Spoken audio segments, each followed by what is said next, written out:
questions, inshallah, during that portion. I'll go ahead and bring Shaykh Yasir to the stage now, and jazakumullah khair. Bismillah walhamdulillah wa salatu wa salamu ala rasulillah wa ala alihi wa sahbihi wa man wala wa la hawla wa la quwwata illa billah wa la hawla wa la quwwata illa billah. Allahumma salli wa sallim wa barik ala Sayyidina Muhammadin fil awwaleen wa salli wa sallim wa barik ala Sayyidina Muhammadin fil akhirin wa salli wa sallim wa barik ala Sayyidina wa Mawlana Muhammadin sallallahu alayhi wa sallam fil mala'il a'la ila yawm ad-din. Alhamdulillah thumma alhamdulillah. We ask Allah subhanahu wa ta'ala to enlighten our hearts and beautify it with the beauty of faith, the beauty of Iman, Islam and Ihsan. We ask Allah subhanahu wa ta'ala to bless us on this blessed day of Jummah, to send an abundance of prayers and peace upon our most beloved messenger Muhammad sallallahu alayhi wa sallam. We ask Allah subhanahu wa ta'ala to make our Prophet Muhammad sallallahu alayhi wa sallam our true guide, our source of light, our siraj munir, our well-light source, our well-lit light source. May Allah subhanahu wa ta'ala grant us and gift us the light of Al-Habib sallallahu alayhi wasallam, the light of Surah Al-Kahf, and his light, Jalla fi'ula. Allahumma ameen ya Rabbil Alameen. Brothers and sisters, as we continue this Friday Gems journey, as we're hoping to extract from our tradition these nuggets and these gems of wisdom and guidance that can really benefit us in our lives, I wanted to share with you one hadith. This is a seminal prophetic tradition that you could find in the beginning of all of the major collections of hadith, which is the hadith of intention. The Prophet sallallahu alaihi wasallam, he makes a categorical statement. He says, "Innamal a'malu binniyat," that verily one's actions are nothing but a function of his or her intentions. So the Prophet ﷺ affirms a reality about this existence, is that we are all actors. We are all people who do things. And our actions are necessarily informed by intention, some purpose, some meaning, some drive, some motivation. And then he says, sallallahu alayhi wasallam, وَإِنَّ لِكُلِّ امْرِئٍ مَا نَوَى. Everyone gets, receives, acquires that which they intend. And so the first point of this hadith is to illustrate, you don't just act. No, there's always a purpose behind your action. There's always an intention behind it. And secondly, you will receive in terms of reward, you will acquire in terms of goodness, whatever the case may be, or conversely, you will receive something bad or painful or harmful or acquire something like that based on your intention. وَإِنَّمَا لِكُلِّ امْرِئٍ مَا نَوَى. So that means that in reality, who you are at your essence, as an actor, as someone who engages in actions, is nothing but a being of intentionality. That's really what we are. If we say, like, what am I? I am at my core the intentions that I have. Now, of course, what we do matters, and it matters significantly. But at your essence, you are your intentions. And so therefore, the Prophet ﷺ then says, فَمَنْ كَانَتْ هِجْرَتُهُ لِلَّهِ وَلِرَسُولِهِ فَهِجْرَتُهُ لِلَّهِ وَلِرَسُولِهِ. Those whose hijrah, whose journey in life is truly for the sake of Allah and for the sake of the Messenger Muhammad sallallahu alayhi wasallam, then that journey, that person's life journey, will be distinctly marked that way for the sake of Allah and His Messenger sallallahu alayhi wasallam. I.e., when all is said and done, and this person, this individual, bought, sold, motioned, moved, married, had children, whatever the case may be, any part of your journey, if it was colored, informed, defined, right, and guided by lillahi wa li rasulih, for Allah and His Messenger sallallahu alayhi wasallam, then your journey will be for Allah and His Messenger sallallahu alayhi wasallam. Conversely, the Prophet ﷺ says, وَمَنْ كَانَتْ هِجْرَتُهُ لِدُنْيَا يُصِيبُهَا أَوْ امْرَأَةٍ يَنْكِحُهَا فَهِجْرَتُهُ إِلَى مَا هَاجَرَ إِلَيْهِ. However, the one whose journey in life, this is now everything, your life journey, who you are, if your journey in life is for nothing more than a piece of the dunya, لِدُنْيَا يُصِيبُهَا, to have a job, to have a career, to have money, to have influence, to have power, to have notoriety, to get something of the dunya, whatever it is, a nice little apartment, that's all I want. People say, all I want is a nice little home. All I want is be able to go on vacation, spend a little bit of time I just want a piece of the dunya. If that's what my pursuit is, or لِإِمْرَأَةٍ يَنْكِحُهَا, or to just get married, this is a metaphor for relationships. Like, I really want this person in my life. I really just want to have a loved one. I want to have children. My whole goal, my whole purpose in life is if I can just have, a nice family, and I can invest in it and take care of it and protect it. So the Prophet ﷺ is mentioning two categories, which are huge categories in terms of human pursuits. Like if you think of the average human being, what is the average human being's life actually marked by? It's one of these two things, if not both of them. Everyone wants some piece of the dunya in the material sense, and some of the trappings of the dunya and the nice fixings of the dunya, and we all want some color of relationships and friendships, family, marriage, children, etc. So the Prophet is saying, if however, after he mentions the first one being lillahi wa li rasulih, however, if your journey is only colored and informed and motivated by these two things, then the Prophet ﷺ speaks in a very dismissive tone. He says, فَهِجْرَتُهُ إِلَى مَا هَاجَرَ إِلَيْهِ. Then your journey will be for whatever it is you journeyed for, almost to dismiss it categorically. And that's very striking to me. This hadith should inform a critical part of the ideology and the identity of the believer of Allah, the believer in Allah. And that is that our community and our tradition and our belief system is one that essentializes the idea of intentionality and purpose. Because we know very well that we are not beings that are destined for the dunya. This dunya is not what defines us. It is a very limited space. We are ukhrawi beings.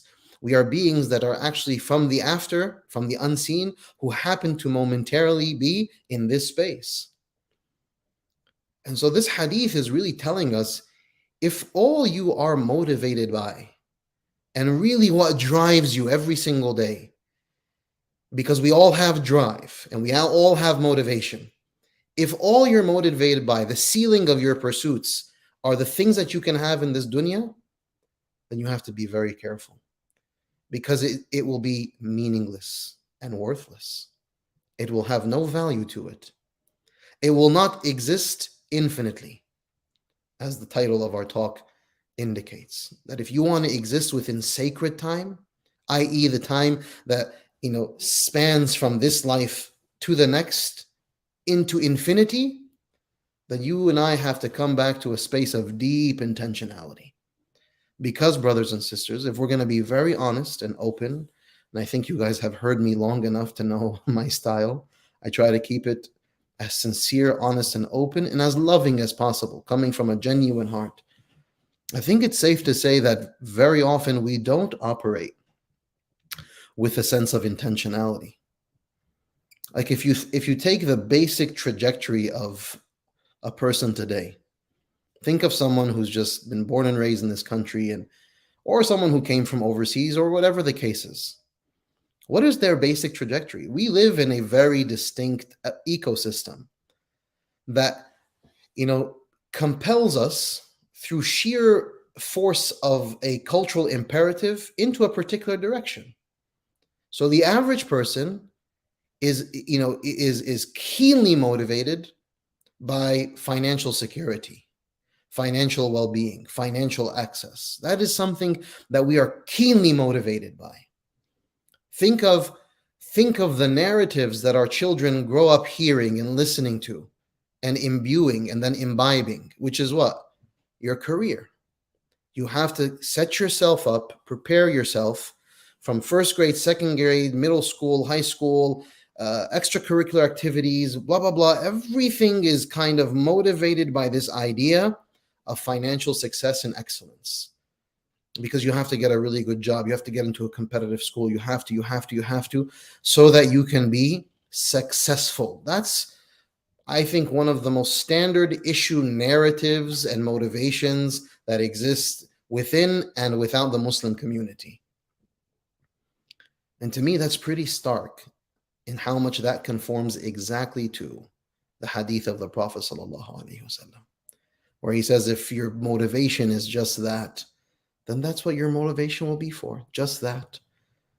Meaning that it's effervescent, it's going to wither away into nothingness. You know, brothers and sisters, many of us, we live our lives in utter agony, you know, suffering and struggling because of relationships that we want in our lives. And it's not, by the way, it's not wrong to seek to have some financial security and good relationships. In and of itself, it's not evil, but it's the envelope that pursuit is embedded within. Because if my North Star is the dunya and relationships, then I've completely compromised my personal welfare. I've limited to a very simple, profane scope. And so you and I have to be far more thoughtful and critical of our intentions. Like, what is driving me in my life? What informs my day-to-day purpose? Am I truly existing in a manner that represents a northern star which says, La ilaha illallah Muhammadun Rasulullah? Am I motivated in terms of my dress, my speech, my relationships, the places I frequent, my schooling, my job? Am I pursuing these things with a sincere and genuine intention, with the desire to please Allah subhanahu wa ta'ala? Or, I'll give you another coloring, or do I pursue these things because I want to pursue them, and then I go and I bring the La ilaha illallah Muhammadun Rasulullah rubber stamp, and I kind of stamp it and I say, no, but I'm doing this for the sake of Allah. Are we kidding ourselves, or who are we kidding exactly? Let's just be honest. Let's call it what it is. Because I'm going to stand in front of Allah.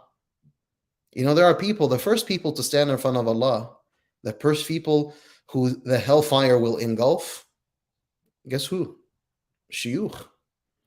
Those who said, we existed to teach people about Islam and to have people glorify you, Ya Allah. And then Allah will say to them, no, you did what you did because you wanted people to say so and so and so and so. You wanted the praise. And then Allah will say, you got it. You got what you wanted. You wanted people to praise you, they praise you. And then Allah says to the angels, take them and throw him into hellfire. May Allah protect us. That's a very stark reality. You know, we can exist in this life and we're slaying it. You know, we're out there, we're doing the thing. We're grinding. This is language that people, you grind, you slay it, you work hard. You know, you put on your pantsuit and you go out and you work hard.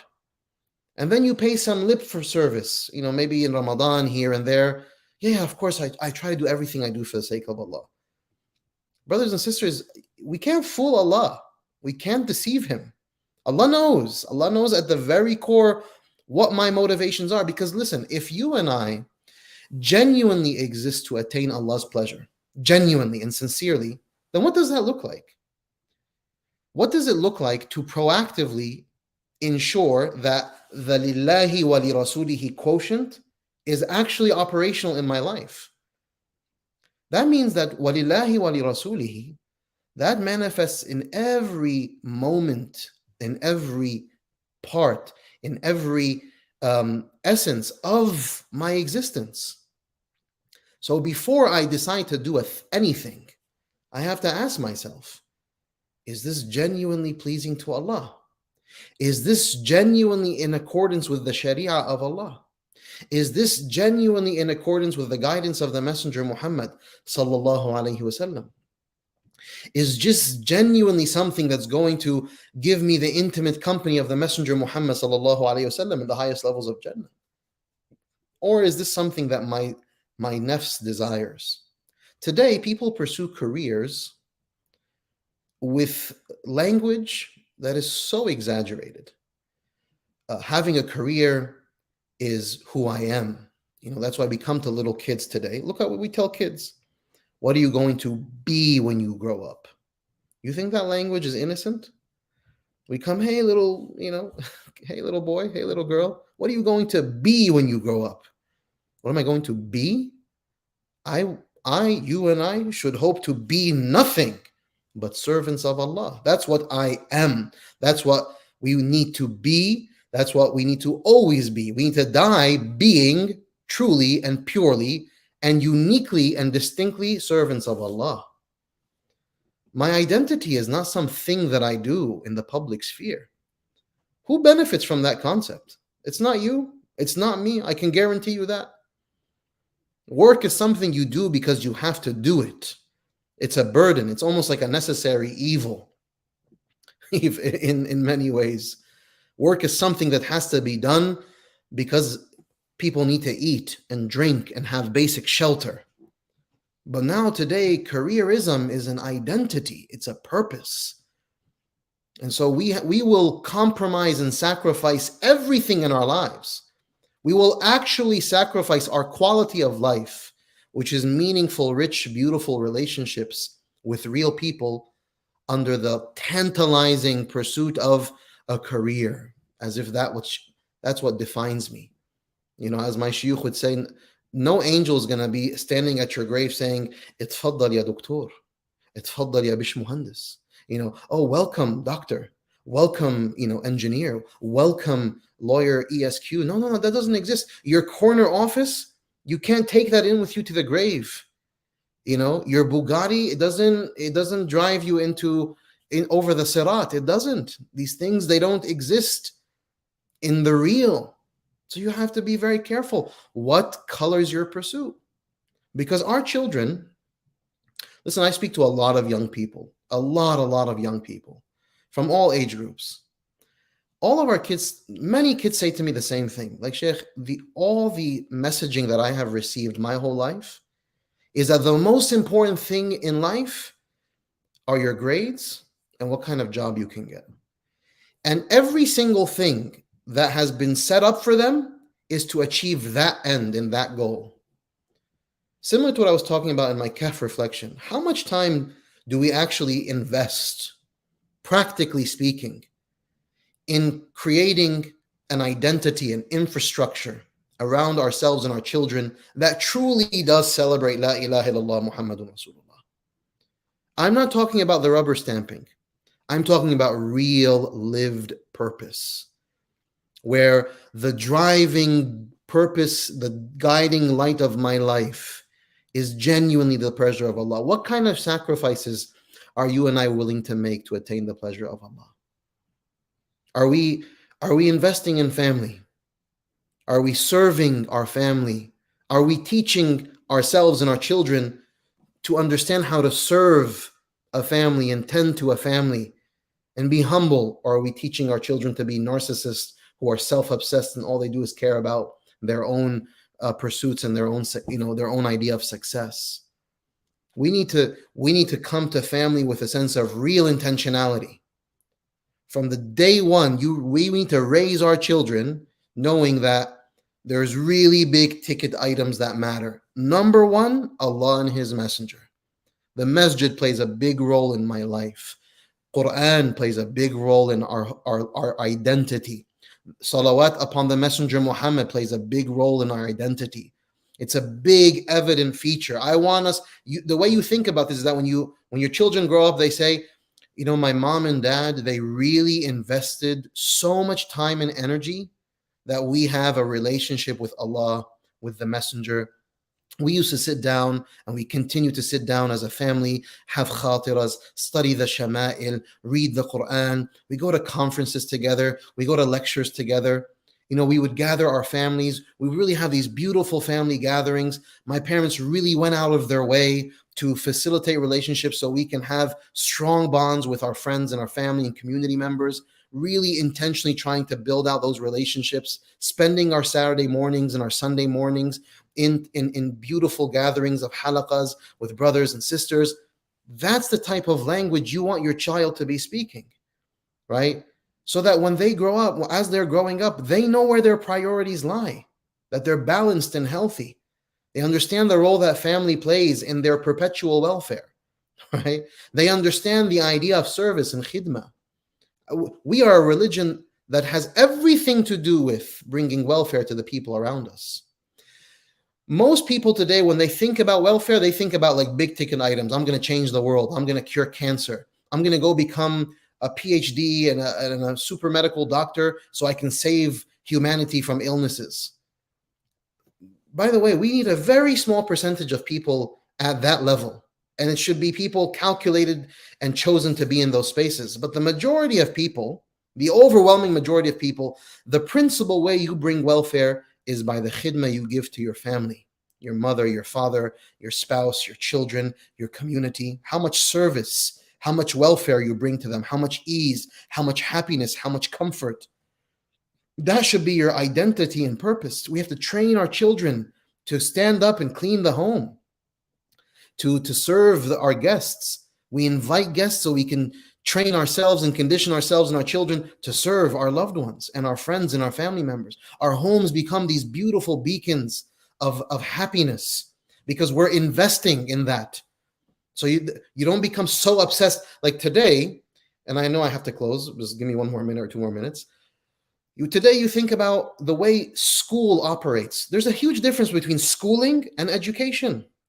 We believe as Muslims in education, but we don't believe in this ever-present authority called schooling. So therefore, schooling dictates everything we do. Brothers and sisters, take your kids out of school and go with them on a trip to, like this Celebrate Mercy trip to the Haramain. And so what? What's that threat? You go to your school. I have priorities for my child. Education is important, and I want them to learn, and I will make sure they're caught up. But I need them to go to these sacred sanctuaries. A part of the vision and the purpose that I have for my child is that they're nourished by the sacred sanctuaries of Al-Aqsa, Mecca, Medina, that they visit beautiful countries, Islamically informed countries that Islam was embedded in those lands for centuries on end. That's a part of my purpose and my identity and the vision that I have for my children. I don't allow the school administration to dictate the schedule for my child's year. I dictate that, not the school. I want them to be educated. But you and I have to take ownership of our children's values. We will put our children in 17,000 extracurricular activities. They will compromise their relationship with the family just so they can go attend the extracurricular activity. And then we'll go and say, oh, well, our son or daughter, they're in this and they're in that and that, so they don't have time to be in any of the family functions. What do you think that child grows up to be? You think they grow up to be a family man, family woman, or they become obsessed with their career? And we as parents, we will be the number one defenders of our children. No, so they're very busy. Oh, so they have to study too much. Oh, they have the exams. Oh, they have this. Investing in one part, which is to get a piece of the dunya, and losing sight of the whole pie. Brothers and sisters, I am coming today to tell you the following. If you and I want any type of welfare in this life, and certainly we want our welfare ad infinitum, we want it forever, we want it towards infinity, if we want that, then we have to come to a place of deep intentionality and purpose. As a mother, as a father, as a young person, whoever's listening, sit down and define for yourself, what does it really look like? Bring groups of people together and say, hey, we need to strategize as a group of families, as a group of friends. What does it mean to really live a life for the sake of Allah and His Messenger, sallallahu alaihi wasallam? Why are we so obsessed with the things? Who has programmed us to be obsessed with the things that we're obsessed with? Who has programmed us? Who's dictating our pathways? Because it's not us. It's not you. You're not. Ask yourself, are you really defining your purpose in life, or is someone else defining it for you? Right? Because if it's not Allah and His Messenger, then it's all wrong. The only one who should be dictating and guiding is Allah and His Messenger Muhammad sallallahu alaihi wasallam. It is the only thing that matters. I pray that Allah inspires us and helps us to be true followers of the way of La ilaha illallah Muhammadun Rasulullah. May our identities, both outwardly and more critically inwardly, truly be embedded in Lillahi wa li Rasulih. And may we not be people who are simply motivated by the status quo, whatever is playing out in the ether. Prophet ﷺ said, don't be an imma'ah. Imma'ah is just someone who's following the waves. Whatever people do, that's what I do. If I'm supposed to be obsessed with a career, then that's what I'll do. If I'm supposed to I'll get into the program. If I'm supposed to get on social media and become an influencer, that's what I'm going to do. If I'm supposed to get 1,000 likes, 1 billion likes, then that's what then we become programmed just like sheep. May Allah help us and liberate us from the confines of this dunya to the vastness of the afterlife. Barakallahu feekum. Wa sallallahu ala Sayyidina Muhammad wa akhiru da'wan alhamdulillahi rabbil alameen. I apologize for going over time, but I pray that Allah accepts. Jazakumullah khair, Shaykh Yasir. What an amazing talk. I wish we could keep going and going because that was so beneficial for, I'm sure, all of those who are listening. We were getting so many comments. And we're about to go into our question and answer session. So if you haven't submitted your question yet in the comments or through email, go ahead and send your questions, inshallah. Just a reminder again that for those of you with children, especially, we have a children's program starting in about a week. This will be 9 sessions as we learn about the stories and the lessons from the 8 prophets that the Prophet Muhammad ﷺ met on the Mi'raj, on his miraculous journey into the heavens on the night of the Isra and Mi'raj. So go to celebratemercy.com/Mi'raj to register your children, inshallah. It's a free program, but there is a suggested donation. If you can help us with the costs, that would be great, inshallah. And Shaykh Yasir did mention about the Umrah trip coming up in about a month. We do have some spots available, especially for the Mecca and Medina portion. We may be full already for Jordan and Jerusalem, but this is a program, and some of you were asking about the costs. If you can't afford it, please apply for a scholarship. We are taking about 80 or 90 Muslims.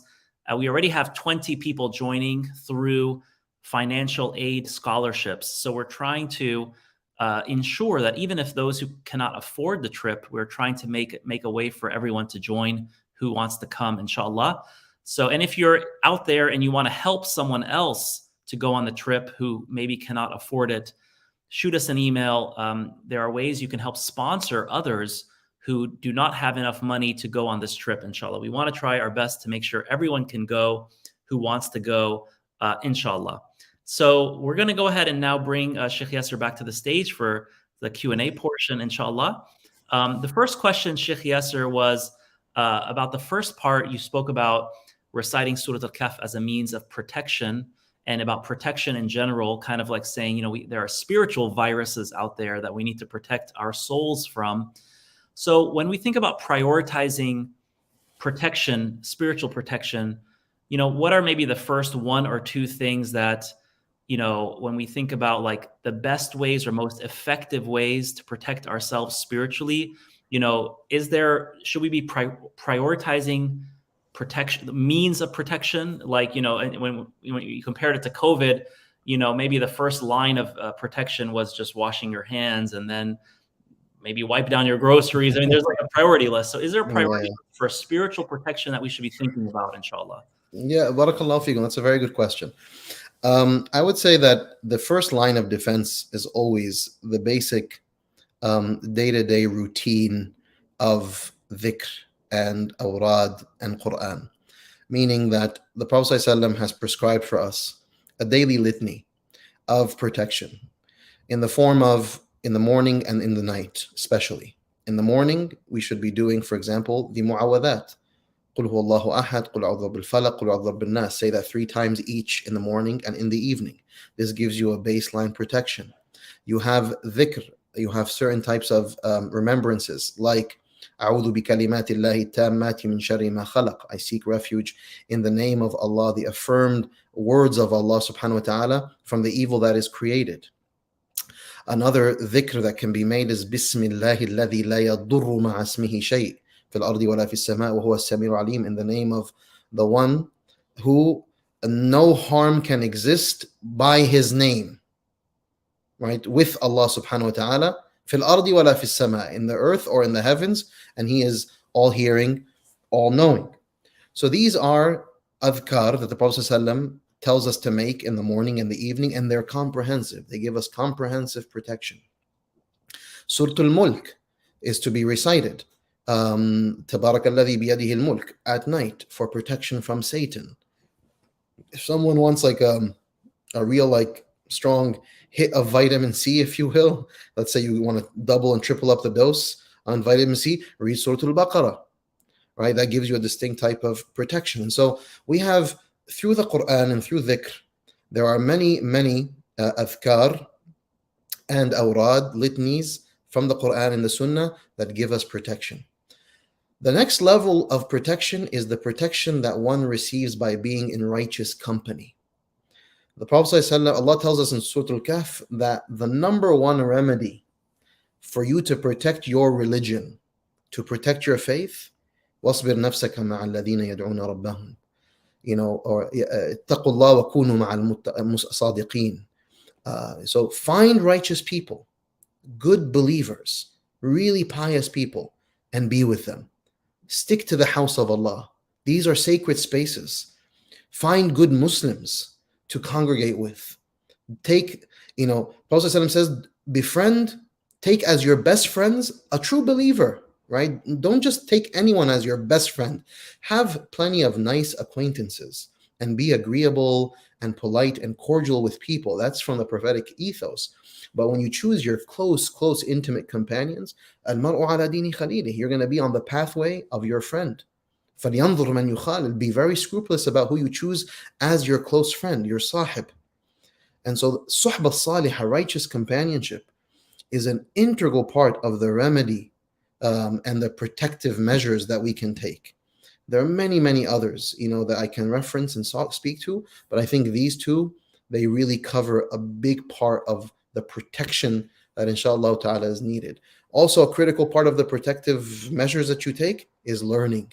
Humble yourself to learn a lot. Study the deen of Allah. Learn a lot about the Prophet ﷺ. Learn a lot about Allah. The more you learn, the more you protect yourself, because the Dajjal, his biggest strength is going to be playing on the ignorance of people. He's going to be able to, play us like fiddles. May Allah protect us if we are ignorant. Wallahu ta'ala a'la wa a'lam. Those are just some of the critical ones, inshallah. Jazakallah khair, Shaykh Yasir. Beautiful response, beneficial, mashallah. Another question was just on the hadith you mentioned about, وَمَنْ كَانَ هِجْرَتُهُ إِلَى إِمْرَأَةٍ يَنْكِحُهَا, about taking a journey to marry someone. I was recently at an event actually where you were speaking, and a brother came up to me afterwards with his mom and was like, I'm looking for a wife. Do you know anyone here? If I see someone, can I ask you about her? I was like, okay, maybe I can ask my wife if she knows her. But I thought to myself, did this guy just come here to get married? But when I thought about it later, I was like, where else is he going to go? He's coming to the masjid to find someone. That's a great place to find, inshallah, a pious wife. So I think, can you speak to that a little bit about, because it seems like, there are many people who go to these beautiful sacred programs and, to find a spouse. And is that necessarily a bad thing, or could it be a noble thing to do?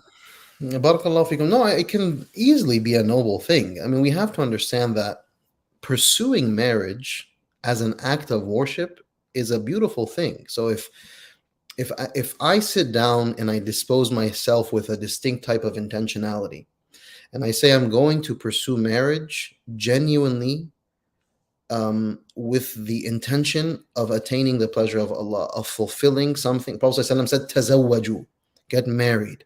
So I want to pursue something that the Prophet ﷺ commanded me to do. Now, yes, of course, we desire relationships.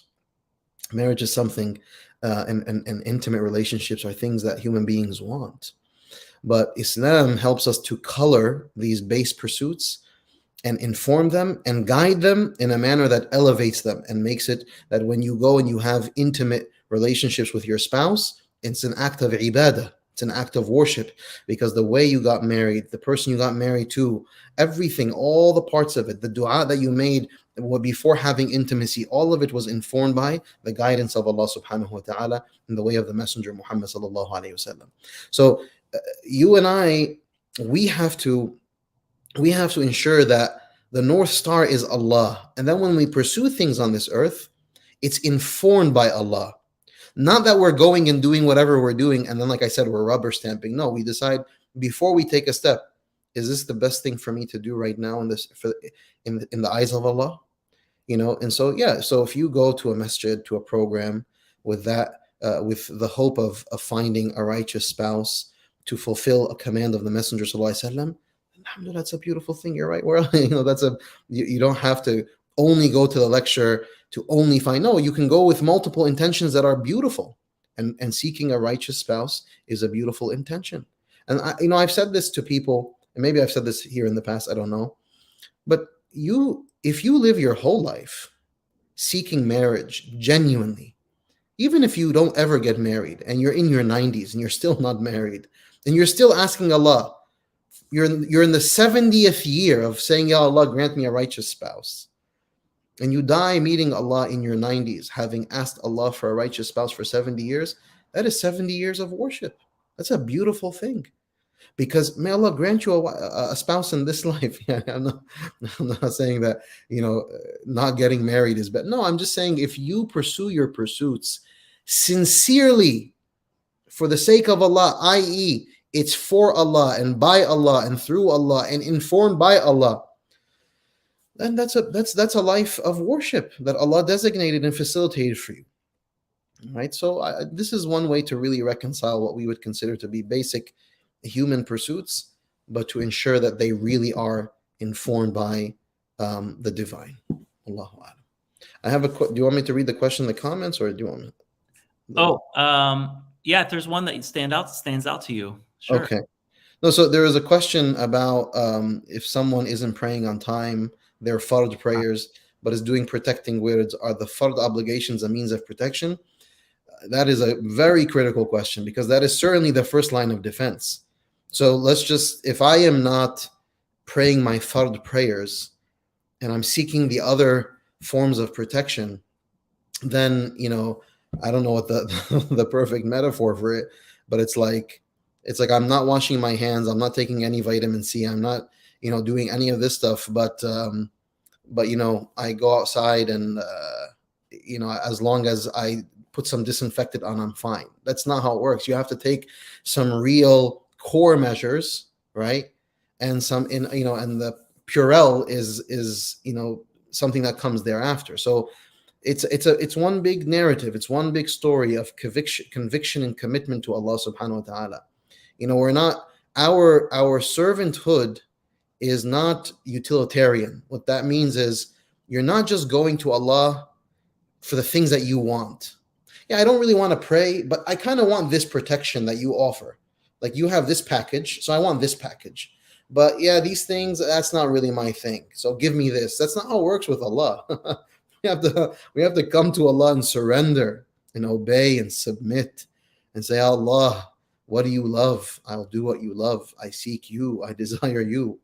And then if Allah subhanahu wa ta'ala, with that, He gives you protection, that's from His generosity and His grace. So we have to be careful not to play these games. So fulfilling your fard obligations are a critical part. It doesn't mean that if you're not fulfilling your fard obligations, you shouldn't be making protecting words. No, you should make them, because that's still a virtuous act, but you have to complete the picture by fulfilling your obligations as well.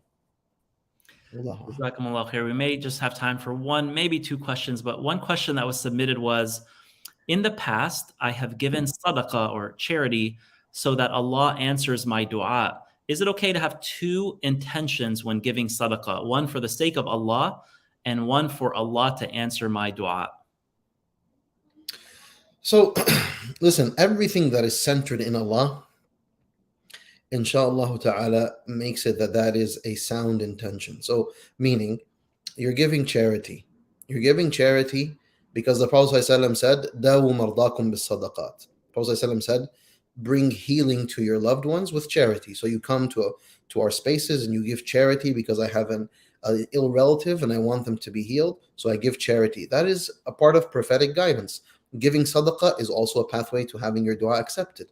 So it's informed and colored by that reality. But you want to more critically place a higher order intention, which is, I give sadaqah because Allah gave me something and I want to give it back, right? I want to give that which is, I want to do that which is pleasing to Allah. Allah loves the mutasaddiqeen. Allah loves those who are charitable and those who are giving. So I fundamentally really challenge myself and push myself to have that most critical intentionality present. And yes, if they're embedded within it is the benefits of giving charity that your messenger taught you, then alhamdulillah, because that is an indication that, Ya Allah, I do it all for you. I get my guidance from the Prophet and I try to fulfill it.